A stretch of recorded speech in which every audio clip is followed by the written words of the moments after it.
Philippines కు బియ్యం ఎగుమతులపై హరీష్ ఉత్తమ్ మధ్య మాటల యుద్ధం నడిచింది. బియ్యం ఎగుమతుల్లో స్కామ్ జరిగిందని, దీనిపై హౌస్ కమిటీ వేయాలని హరీష్ డిమాండ్ చేయగా, రైస్ ఎక్స్పోర్ట్స్ లో ఎటువంటి స్కామ్ జరగలేదని కౌంటర్ ఇచ్చారు మంత్రి ఉత్తమ్. హరీష్ మాటలన్నీ పూర్తి అవాస్తవం అన్నారు. ఇద్దరి మధ్య జరిగిన డైలాగ్ వర్చుద్దాం. ఈ బియ్యం ఫిలిప్పైన్ కు ఇతర దేశాలకు ఎగుమతి చేయడానికి మీరు ఎవరైనా ఒక అడ్వైజర్ను పెట్టుకున్నారా? ఆ అడ్వైజర్ పేరు ప్రేమ్చంద్ గార్గ్ అధ్యక్ష. వీళ్ళు పెట్టుకున్న అడ్వైజర్ అధ్యక్ష ఆయన ఘరానా మోసగాడు.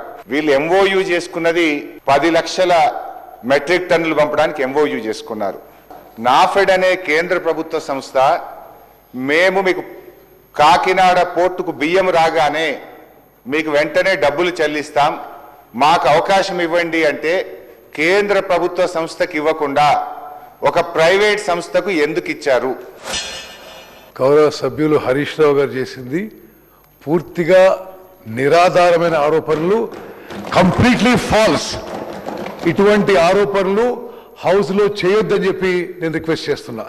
మీకు వేరే ఇంట్రెస్ట్ ఎవరు ఉండొచ్చు, మీరు ఎవరికన్నా రికమెండ్ చేసి ఉండొచ్చు. మీరు రికమెండ్ చేసింది అధికారులు చేయకుంటే మీరు ఆరోపణలు చేయడం it is totally falls.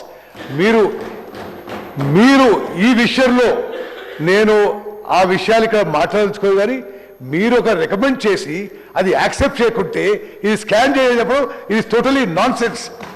ప్రేమ్చందర్ Garg అనే వ్యక్తికి ఫిలిప్పీన్స్ రైస్ ఎక్స్పోర్ట్కి ఏమీ సంబంధం లేదు. ఇప్పుడు 22,500 ఎగుమతి చేశామన్నారు.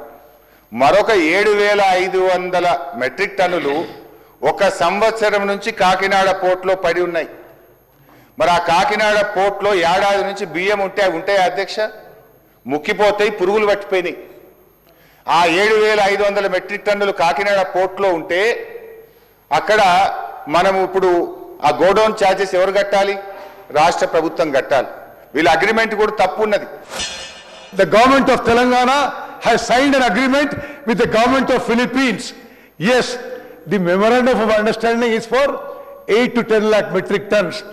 The contract is for 1 lakh metric tons. The handling, the storage in Kakinada, the shipment, the insurance is all being handled by Aditya Birla Global Traders, which is the world's leading trading company.